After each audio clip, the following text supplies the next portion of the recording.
शुरू होगी वीडियो।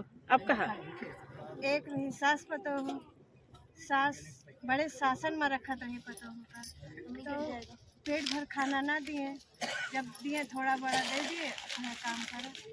तो एक दिन सास गए कपड़ा धोवे, पतोहू घर में रहे, तो कहीं जब तक सास नहीं ना हो तब तक आटा सान के टिकरी बना के खा लेवे कहाँ से घी से। तो भाई जब आटा सानते मन वह सास आई गई जल्दी से, दरवाज़ा खटखटा रही है, खोलो खोलो। वे मारे डर के मारे आटा के टिकरी घुमा दूधे के हंडी में डाल दी, कहीं की बना के डाल दी। बस जब शाम होगा तो कहीं सास कहीं ला दूध जमाई, कहीं हम दूध जमा लेवे तो जा आराम करा, कहीं नहीं हम जमाओ।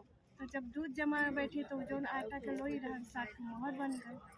तो कहीं कि मोहरे में कहाँ से आई, तो फिर पतोहू कहीं कि हम वह तोहरे डर के मारे ही हंडी में डाल दिए, हमरे भूख लाग रही है तो हम खाए तो ही का। तो कहीं आज से हम ऐसे गलती ना करब, तो हमारे घर के लक्ष्मी है और सान मैया की कृपा से वह सास सही हो गए और तीनों जने अच्छे से रहे लगे।